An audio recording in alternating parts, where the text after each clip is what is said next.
Hey, salut tout le monde. Aujourd'hui, je vais vous parler d'un sujet passionnant, celui du traitement de l'image. Comme ça, vous allez me dire, pas très passionnant, mais... Ah, attendez. Caméra de... Voilà, là, comme ça. Voilà, là, on est bien. Voilà. Ce que je viens de faire, en cinéma, on appelle ça un mouvement de retournement. L'un des premiers au cinéma à utiliser cette technique, c'était Georges Méliès. On lui doit, entre autres, la surimpression pour superposer des images et donner un effet de transparence à ses personnages. On lui doit aussi le fondu, pour passer d'une scène à l'autre sans gêner son spectateur avec une coupe trop violente. Aujourd'hui, la quasi-totalité des films qu'on regarde sont tournés en numérique. Or, les trucages de Méliès se reposent sur le fait que le film est tourné en pellicule. Lorsqu'on tourne en numérique, les images sont composées de pixels. Chaque pixel est comme une minuscule tache de lumière. La somme de toutes ces lumières côte à côte forme l'image. La couleur et l'intensité lumineuse des pixels sont données dans le fichier de l'image. On parle alors d'image matricielle. Ici, on parle pas de la matrice des Wachowski, mais plutôt une matrice comme en maths. Un tableau de chiffres avec des lignes et des colonnes.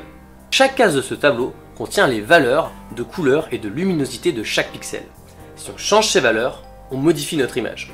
Le problème ici, c'est que ça risque de prendre un peu de temps si on le fait pixel par pixel. On a alors développé pas mal de logiciels dédiés pour la modification d'images. Et je vais vous expliquer comment ils fonctionnent. Bien sûr, actuellement, si on cherche simplement à modifier la couleur d'une zone de l'image, on y arrive très bien. Il suffit de modifier les valeurs des pixels concernés pour obtenir l'image désirée. Mais qu'en est-il quand on veut effectuer des modifications plus complexes? Le floutage, la rotation, la luminosité. Comment ça marche avec nos pixels? Pour flouter une image, par exemple, on utilise ce qu'on appelle un filtre. Le travail de ce filtre, ça va être de passer sur chaque pixel un par un pour en modifier la valeur en fonction de celle de ses voisins. Sur une couleur unie, ça ne se voit pas car tous les pixels voisins sont de la même couleur. Or, l'effet de flou ne se voit qu'à la limite entre deux couleurs distinctes. On voit les démarcations s'estomper et les couleurs se mélanger pour laisser apparaître les contours de l'image.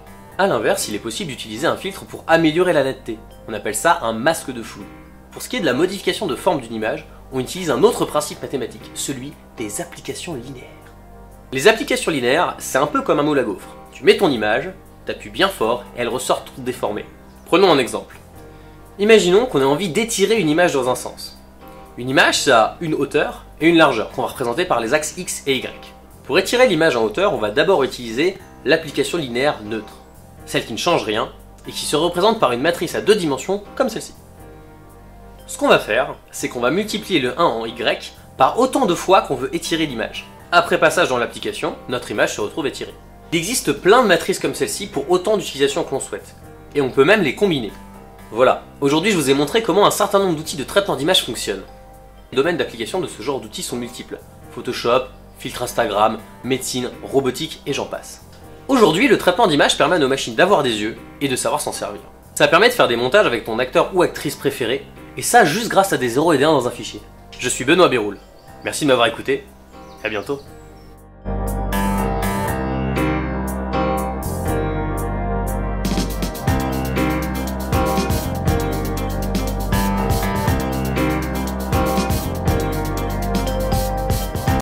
À bientôt. Parfait. Nab